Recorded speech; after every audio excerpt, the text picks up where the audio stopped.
जय हिंद, जय भारत, वंदे मातरम। तमाम मेरे साथियों का सबसे पहले मेरा नमस्कार। और बात करूंगा हल्द्वानी हिंसा के ऊपर। साथियों, आपको पता है कि अभी जिस तरीके से लोकसभा के ठीक चुनाव से कुछ दिन पहले ही अभी जो हल्द्वानी के अंदर जो हिंसा भड़की थी, जो दंगे भड़के थे, वो वाकई बहुत डरावने वाले चित्र सामने आए थे। कितने अधिकारियों को मारा गया, कितने पुलिस अधिकारियों के ऊपर लाठीचार्ज किया गया, कितने पुलिस वालों को जलाया गया और कितने पत्रकारों के साथ किस तरह के हादसे हुए, दर्दनाक हादसे, वो आप सबने देखे होंगे। अभी हमारे एक साथी हैं, अतुल पत्रकार हैं, जो वहीं पे ही पत्रकारिता करते हैं और तमाम उस कवरेज के ऊपर वो वहां पर मौके पे थे। उन्होंने सारी चीज वो देखी हैं। अभी मैं आपको वो वीडियो भी दिखाऊंगा, लेकिन उससे पहले मैं चाहूंगा कि आपको वो चीज बताऊं कि हल्द्वानी हिंसा के अंदर जो मुख्य तौर पर सवाल जो खड़े हुए हैं वो मैं आपको बताऊंगा। देखिए, उत्तराखंड के माथे पर किसने लगाया ये दाग, क्योंकि हल्द्वानी के अंदर जो अभी हिंसा हुई उसको लेकर के उत्तराखंड के अंदर जो सबसे बड़ा जो दाग है वो किसने लगाया, ये सवाल खड़े हो रहे हैं हल्द्वानी हिंसा को लेकर के। दूसरा, क्या है उस मदरसे और मस्जिद का जिक्र, क्या है उस मदरसे और मस्जिद की कहानी जिनको लेकर के वहां पर बुलडोजर चलाया गया, या यूं कहूं कि हल्द्वानी हिंसा को लेकर के 5,000 लोगों के ऊपर एफआईआर दर्ज की गई है और दंगाइयों को गोली मारने के भी आदेश दिए गए हैं। क्योंकि जो हिंसा थी वो कोई छोटी मोटी नहीं थी, वो बड़ी भयावह और कहीं ना कहीं बहुत बड़े लेवल पे थी। वो अधिकारियों को जिंदा जलाने वालों की खैर नहीं है, ये पूर्व सैनिक की चेतावनी भी है। वहां पर एक सैनिक है हमारे, उन्होंने हालांकि चेतावनी दी भी कि जो क्या नाम है, जिन्होंने अधिकारियों को जिंदा जलाया है उनको बख्शा नहीं जाएगा।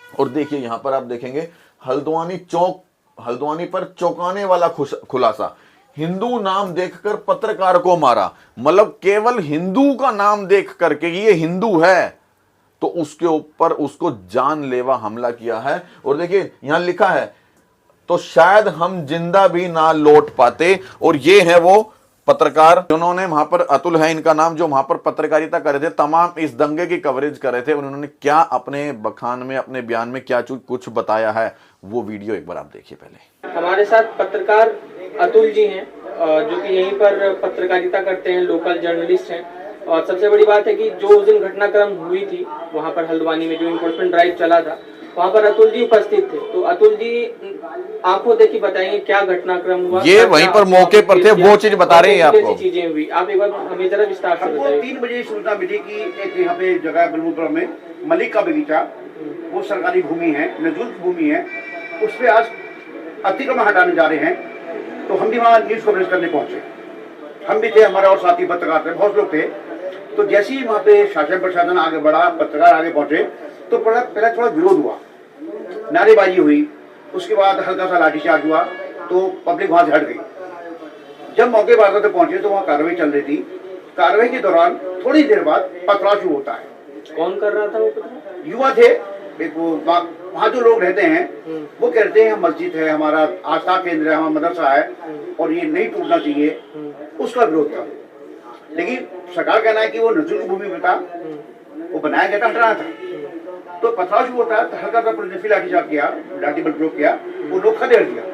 लेकिन देखा जाता कि लगातार चारों ओर से अचानक ऐसे पत्थर बरसने शुरू हो गए थे जिससे बहुत तेज बारिश हुई है। अच्छा, मतलब जहाँ निगाह जाती वहीं से पत्थर आ आप उस चीज की अंदाजा भी नहीं लगा सकते वो पत्थर किस तरीके से बरसाए गए थे वहां पर। वो खदेड़ा, लेकिन पुलिस यहाँ पे खदेड़ लेती तो यहाँ से आते थे, वहां खदेड़ लेती तो यहाँ से आते, बस चारों ओर से घेर लिया था पुलिस को, पत्रकारों को, सबको। और उसी दौरान थोड़ा अंधेरा सा आ गया, अंधेरे का फायदा उठाते हुए वो एकदम हावी हो गए और लगातार पत्थर बरसते रहे। आपको कहाँ चोटें लगी? मेरे तो हाथ में लगी है, ये देखिए हेलमेट नहीं होता तो शायद मेरे सिर के 2 टुकड़े हो जाते थे। ये देखिए क्या हालात इनके हेलमेट की हुई है, ये देखो लगातार पत्थर पड़ रहे, कुछ कपड़े पड़े, लेकिन जैकेट पहना के थी, स्वेटर पहना का था, तो वो ना पत्रकारों को निशाना बनाया है, पत्रकारों को निशाना बनाया गया। हमारा कहना ये है, हमसे क्या लड़ाई थी भाई, हम तो न्यूज करने गए थे, हम आपके हर चीज में खड़े होते हैं, दुख दर्द में खड़े होते हैं।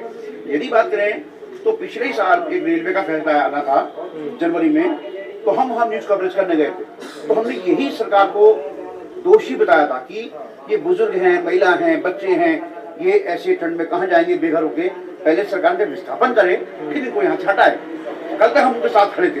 तो आज ऐसा क्या हुआ जब हम उनके साथ खड़े थे कि उनको पथराव करने की नौबत आई, हमको मारने की? उनका क्या उद्देश्य था? ये पत्थरबाज कहाँ से आए, ये कौन थे? तो क्या पत्थर फेंकने से पहले चिन्हित भी कर रहे थे कि आपका नाम क्या है? आप ये जब वहाँ अंधेरा हो गया तो कुछ पत्रकार वहाँ वीडियो बनाते थे, फोटो खींचते थे, तो उनका आई कार्ड देखो तो पूछा गया, अच्छा, और आई कार्ड देखने के बाद उनको फिर टारगेट किया गया।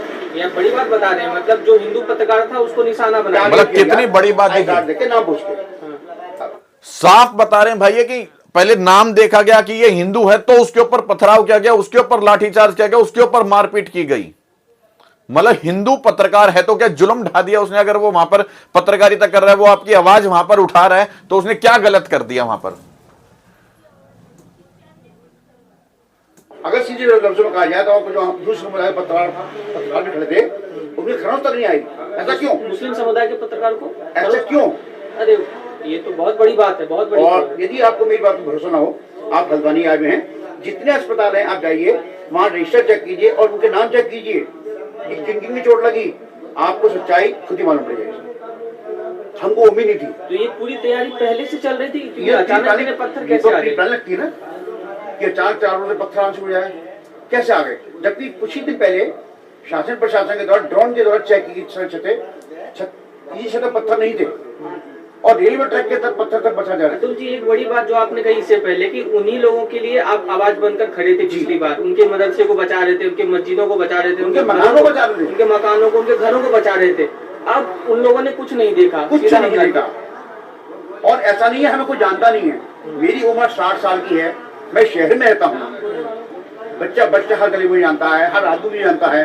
जो लोग वहाँ कुछ थे जो विरोध करते वो भी जानते हैं, भाई नेम भाई फेस जानते हैं। तो आखिर ऐसा क्या रहा कि पत्रकारों को आपने निशाना बनाया? क्यों? हमने क्या बिगाड़ा था? अगर हमें कुछ हो जाता हमारे परिवार क्या होता? हमारे बच्चे हैं वो कहाँ जाते? तो ये एक प्री प्लान था। अभी इसके पीछे कौन मास्टरमाइंड था? अभी कैंसम। अच्छा, जो वहाँ पर पत्थरबाजी उस समय हो रही थी, तो क्या उस समय मजहबी नारे भी लग रहे थे? और कौन हाँ। कौन पत्थरबाजी कर रहा था? बच्चे बुजुर्ग सारे लोग थे? बच्चे भी थे, युवा भी थे, हाँ। बुजुर्ग भी थे। कैसे कैसे नारे लग रहे थे? अल्लाह अकबर, और एक वो क्या लगाते हैं, ये नारा लगाते हैं, नाराए तकबीर। हाँ नारे तकबीर, अल्लाह अकबर, अच्छा, नारे भी लग रहे थे। मजहबी नारे बोल बोल कर बोल बोल के फिर पथरा हो रहा था। और यहाँ तक कह रहा था देखो ये वीडियो बना रहा है, फोटो बना रहा है, इसको मारो। जब हम वीडियो बनाने पहुंचे तो गली में जब वीडियो बनाते तो वहाँ जो युवा खड़े थे उनका कहना था इसको मारो, ये वीडियो बना रहा है। यानी कि उनको ये खतरा था जो हम मीडिया वाले कवरेज कर रहे हैं उनसे आइडेंटिटी हो जाएगी। उनको ये भी था हाँ। कि जो हम वीडियो बना रहे हैं उनके चेहरे सामने आ जाएंगे, तो ये तक कहा गया इसको मारो, ये वीडियो बना रहा है। हमने ऐसा मंजर आज तक जिंदगी में देखा नहीं है। हाँ, सुना था कभी कि बलवे होते हैं, लेकिन ये भूमि है, ये बहुत शांत इलाका। तो ये अवैध लोग आगे कहाँ से बस गए?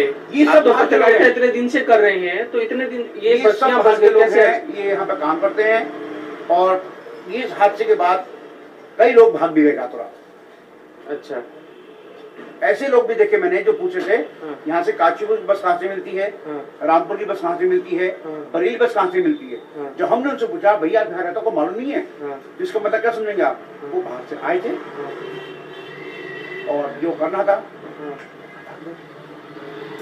लेकिन ये अच्छा नहीं हुआ देवभूमि के लिए।